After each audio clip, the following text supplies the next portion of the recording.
Mas se não escutam a Moisés nem aos profetas, eles não acreditarão mesmo que alguém ressuscite dos mortos. Queridos irmãos e irmãs, Jesus está falando dele. Ele ressuscitou dos mortos, mesmo assim os seus não acreditaram. Alguns, né? Alguns acreditaram, outros não. Mas os doutores da lei, fariseus, religiosos da época de Jesus, não. Ele que veio trazer a luz, a graça, não acreditaram. Jesus ressuscitou, está no meio de nós, e mesmo assim, as pessoas não acreditam. Pode vir o fenômeno que for, mas que não vão acreditar. São fechados em si. E a notícia que foi lá, que quando Jesus ressuscitou, olha, fala que foi um dos seus discípulos, pegou o corpo dele e sumiu. Aí, está até na Bíblia isso, que inventaram a ressurreição. Mas a gente sabe que ele está presente, a gente sente. A gente, quando está em oração, a gente sente a presença de Jesus. Está vivo mais do que nunca. Não é? A gente está cansado, angustiado, daqui a pouco, acalma-te. Aí sai o peso. Que isso? Não está vivo? Isso só promessa, tá bom? Aqui a gente vê o homem rico. Aqui uma parábola, né, que Jesus fala e mostra aqui o rico e o Lázaro. Lembrando que a imagem que tem de Lázaro no cemitério não é verdadeira, né? Vocês sabem disso, né? Parábola não tem nada a ver com aquela imagem ali, não. O pessoal que cria, né? Popular. Mas não tem a imagem de Lázaro. Não existe. Tem Lázaro, irmão de Maria, e Marta. Lázaro que tem no cemitério é da parábola. Ou seja, é uma história que Jesus contou, mas que não é verdadeira. Mas que tem um ensinamento profundo, tá? É para tocar. Então a gente saber que não existe essa imagem de Lázaro para a gente. Tem de Marta e Maria, que eu nunca vi também. Né? Alguém já viu a imagem de Marta o irmão de Marta e Maria? Eu não vi. Esse existe. Tá? Até foi colocado agora, né, dia de Santa Marta, Maria e Lázaro, no mesmo dia. Não foi? Em julho? Qual o dia de julho? 29, né? 29 de julho agora são os três juntos. Tá? Mas eu nunca vi, não. A gente pode procurar depois e saber. Tá bom? Então a gente vê aqui um homem rico, com roupas finas, elegantes, sendo que diante tinha festa todo dia, né? Aí parece Big Brother, não é isso? Festa todo dia, né? É o que o pessoal quer, né? Não é brincadeira, não. Só que não tinham cuidado com o próximo. Era indiferente. Eu posso ser rico, ter dinheiro. Eu posso ser solidário. Eu posso até ser pobre, mas egoísta, né? Eu posso ser pobre e egoísta, né? Jesus quer o coração generoso. Lembre-se disso. Qualquer condição nossa, eu tenho que ter um coração generoso. Como diz uma frase de um documento da igreja, ninguém é tão rico que não possa receber alguma coisa e ninguém é tão pobre que possa doar alguma coisa. Não é? Sempre tem alguma coisa para a gente. Isso é só uma questão econômica, né? Que a gente, às vezes, tem uma riqueza tremenda de graça, de bênçãos, de caráter, muito maior do que qualquer riqueza desse mundo. Essa é a maior riqueza que a gente tem. Tá? E a gente vê aqui uma indiferença aqui. E Jesus ensina a gente a ter cuidado com o próximo. Né? Para mandar um oi, um bom dia. Perguntar o nome. Um bispo perguntou a uma pessoa de rua, um bispo lá do Rio, Dom Antônio. Dom Antônio é bispo e médico. Alguém já viu um bispo médico? É uma solenidade ele. Muito bom para conversar com ele. E ele foi lá debaixo do viaduto e perguntar ao pessoal: o que vocês mais gostam? Eu gosto, senhor bispo, de ser chamado pelo nome. Olha a dignidade que ele quer. Ser chamado pelo nome. Importante isso para a gente. Perguntar de onde vem. Às vezes, igual outro dia, eu perguntei a uma pessoa que você está na rua. Aí eu briguei com meu pai e minha mãe. Aí você está na rua? O perdão fica onde? Aí não quis conversar mais nada, não. Tá bom. Né? Aí mexia na onde tem que ter tratado. Aí tem gente que na rua que tá, porque brigou em casa, discutiu, tá com uma dificuldade pessoal, fez um crime, também tem gente que está na rua porque fez o crime também. Aí está se escondendo na rua. Tem que saber que tem várias realidades na rua, tá? E aí tem que estar atento. Aí tem gente que a pessoa também se aproveita aí, igual a senhorinha que eu fui visitar aqui em cima. Aí eu, moço, tem pão aí? A moça preparou pão com ovo, na hora que deu, assaltou a casa dela. Então, tomai cuidado. Ainda mais a senhorinha. Tá? Prudente como a serpente, simples como a pomba. Que a serpente, fica atenta. Né? Dá ali, cuidado para não abrir a casa. Outra senhora ali foi espancada ali, deu uma pena, olha. Então, tome cuidado que o índice está grande aí e o cuidado também, a caridade com vocês é muito importante, tá? Então, atentos. Aí, quando você, às vezes, ignora alguém na rua, é porque é o medo, de fato. Não é a falta de caridade, é o medo que está com você no teu coração. Tá? Não é a falta de caridade. Não é isso que acontece? Então, você não tem a falta de caridade. Você age no medo. Você tem que estar claro isso. Padre, eu passei porque eu estou com medo. Sinaliza isso. Isso é importante. Você sinalizar e também não ficar com sentimento de culpa. Não fiz caridade. Não, você está receoso que o índice tenha crescido aí no bairro, aí por aí. Tá? Porque você ajuda. Deus sabe o coração da gente. Tá? Mas só que não é como a pessoa necessitada. Ela finge ter necessidade para fazer o mal. Então, não é as pessoas que a gente tem que fazer caridade, certo? Tá? Então, a gente se organiza um dia do mês aí para fazer mais festivo, trabalhar com os pais, né? E pedir uma cesta de alimento ali, bonita, pessoa que com 8 filhos em casa, né? Meu Deus do céu. E aí ganhou, estava angustiada. Você vê a nação aí. Vocês podem se unir nessa caridade. Já tem uma organização, já tem uma família. Pronto. Se organize nisso. Já tem. Você já vai fazer sua caridade mais organizada. Isso é bom. Aí você trabalha com maior clareza e sem medo. Não é? Então a gente tem a solução aí. Tá bom? Vemos aqui que diante de tudo que Lázaro tinha, o rico tinha, sendo que ele era egoísta, avarento, era preso em si mesmo. E ele teve a condenação. Foi para os abismos, o inferno. E ali, ele percebeu que o pobre Lázaro foi para as moradas, para o chamado seio de Abraão. E ali, a angústia no coração desse homem. Implorando a Abraão, que é o pai da fé.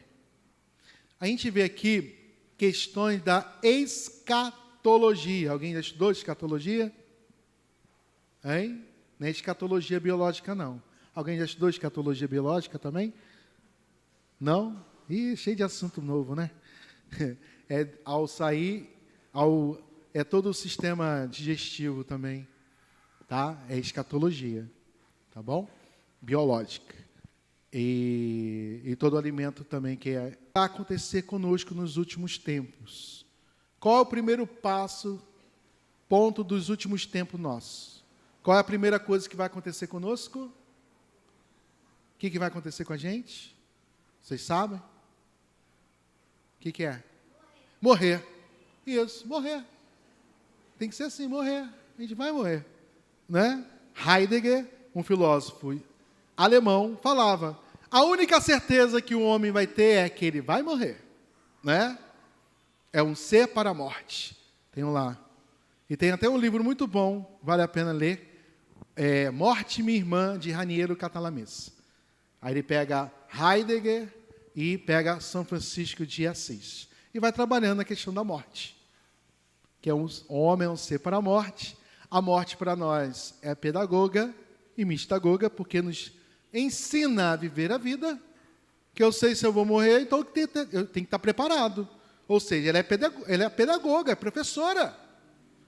Eu tenho que estar bem, eu tenho que estar em Deus todo santo dia.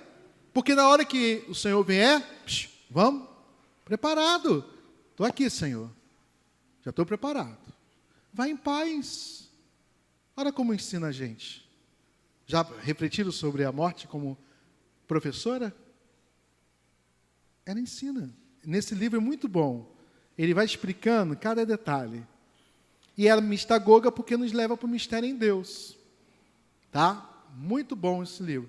E a morte do outro fala também da nossa morte. Por isso que a gente fica angustiado.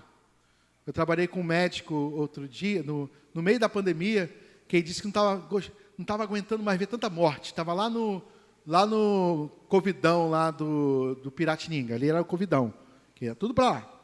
Aí estava na UTI, recém-formado, tadinho, médico, novinho, 26 anos, na UTI, todo dia com morte, não aguenta. Claro que não vai aguentar. Aí eu fiz um retiro com ele de 2 dias. Peguei esse livro, trabalhei com ele, aí perguntei para ele, por que esses 2 últimos aqui falou muito para você? Os 2 últimos jovens. É porque se parece comigo, padre, e é próximo da minha idade. Me fez refletir muita coisa. E ficou muito angustiado. A morte do outro fala da nossa morte. Por isso que a gente angustia. Olha para o caixão, é profético. E eu estou preparado? É automático. Quando a gente vê alguém morto. Não é isso? Não é que vem ao coração? É. A morte é profética. Tem no livro também falando, em outro livro, né? A morte como profética. Fala. Se eu tiver agora, eu estaria em paz se Deus viesse me levar agora? Algo fala ao coração da gente. Algo fala à nossa alma. Então, por isso que eu tenho que estar preparado. Então, e esse jovem médico teve um momento de oração profunda que Deus falou muito ao coração dele. Aí eu perguntei, o que Jesus falou para você? Jesus falou para eu entregar cada paciente para Ele. Porque é Ele que cuida. Muito bom. Por quê? Ele estava atribuindo todas as mortes à responsabilidade dele. O que acontece com alguém que bota a responsabilidade da morte dos outros para si?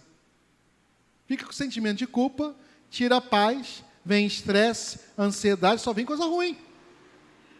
Que às vezes a gente fica atribuindo coisas que não é nossa.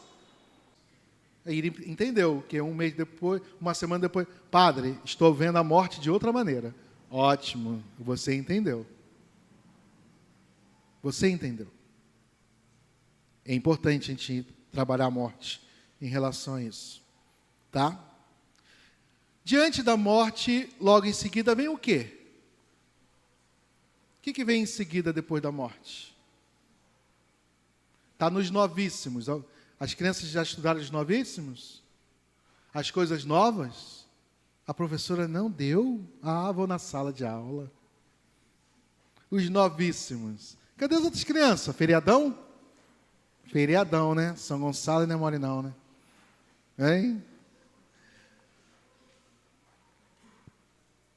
O que vem logo depois da morte, gente? Antes dele. Antes de ir para o céu. Para ir para o céu tem que ter o quê? O julgamento. Tá, viu? Catequese, 1920, viu? Tá vendo? Tem que pegar a catequese antiga lá, porque só pega tudinho e decora, né? Decorava tudo, não era? Viu? Eu sei disso. Estudei história da igreja, o pessoal decorava tudinho. Né? Hoje ninguém estuda nada, não decora nada, fica tudo solto. Aí não sabe o que é. Né? Tinha que estar na ponta da língua, não era? Isso. Vem o julgamento. Que julgamento é esse? Que julgamento é esse? Da nossa vida. Alguém já viu o livro da vida na Bíblia? Onde está escrito o livro da vida? O livro da vida mostra a nossa vida todinha. Está no Apocalipse. Está no livro de Ezequiel dos profetas também. Aí está lá. Dudu, no dia 21 de setembro de 2012, acordou, fez sinal da cruz, olha só, rezou, tomou café com a mãe, resmungou com a mãe. Está lá, cada detalhe. Sabiam disso? Está escrito, vai estar escrito do que a gente fez, o que deixou de fazer. Cada coisa. Aí só que a gente se confessou, aí eu não está aqui nada não, está em branco aqui, ó. Uma parte está em branco. É porque confessou os pecados. Deus não lembra. Quando a gente tem a confissão de coração arrependido, os pecados são apagados. Aí não vão estar escritos. A gente vai estar lembrando para a gente não repetir, né? O pecado. Mas no livro não vai estar. Por isso que é a importância da confissão, de lavar e purificar os pecados aí. É passar o lick paper, né? Tipo o lick paper, né? Opa, passou aqui que estava... Ah, não sei o que estava escrito aqui não. Passou o lick paper, né? Isso. Deus vai passar o lick paper ali, né? Aí vai lembrar, nem precisa de lick paper, faz assim, aí some. Opa, pagou tudo aqui, com o sangue dele, não é? Então tem um momento do juízo. Tem até estudos científicos que as pessoas têm experiência quase morte. Vale pegar estudos católicos, porque tem outras pessoas aí que misturam um monte de coisa, mas que mostra que a pessoa teve experiência de segundos da sua vida. O que fez, deixou de fazer em segundos. É a chamada equimnésia, na psicopatologia, na questão da consciência. Muito interessante. Tem tanta coisa bonita, o pessoal estudando, né? Então, tem um momento do juízo particular da sua vida. Porque na hora que a gente sai do tempo, a gente vai no atemporal, fora do tempo, é questão de segundos. Que lá não tem a cronologia. É outra maneira de contar o tempo. É atemporal, é fora do tempo. Tá? Então tem um momento do juízo. E ali vai dar o destino. Se a gente foi bom, está em estado de graça, confessado, em paz, com a consciência tranquila, né? Fez a penitência da confissão, está em oração e não tem pecado nenhum, vai direto para o céu. É até uma das orações que o padre faz na unção dos enfermos, quando a pessoa já está indo. O padre dá a indulgência plenária, ou seja, vai sem nenhum pecado. O padre abre as portas do paraíso para ela. Por isso que é a importância da unção dos enfermos. Ainda mais com essa oração especial, pela faculdade que me foi concedida, pela sé apostólica, lhe concedo indulgência plenária e perdão de todas as penas futuras. Não vai passar para o purgatório. É a oração especial que cada sacerdote pode fazer. E na ausência do sacerdote, você pode fazer uma oração especial rezando o texto da misericórdia. Sabiam disso? Não tendo padre, vocês podem rezar pela pessoa à distância também. Olha que importância a nossa oração. Está no manual de indulgências. Tirei um peso, porque eu botava tudo responsável em minha. Aí quando não tem, tem vocês. Aí, botei a bola para vocês também. Né? Tem que dividir. Tá doido? Bota a responsabilidade só em um? Não, todo mundo é responsável. Não tem? Então, deixa comigo. Vou rezar o misericórdia. Senhor, já leva direto. Perdoa todos os pecados, dê toda a graça. Não tem? Aí você apela para a misericórdia. Não é isso? Deus não se limita aos sacramentos. Ele tem graças extraordinárias. Vocês abusam com isso. Tá? Aproveita. Podem pedir. Está lá no manual. Já leram o manual de indulgência? Tem em PDF na internet. Muito interessante, tá? Então, tem aí a graça do céu. Aí, como a menina falou bem, lá, se eu estou com pecados, guardo rancor, ressentimento, mágoa, ódio, e muitas almas ficam no purgatório porque não perdoam. Tá lá, Santa Faustina, já leram Santa Faustina?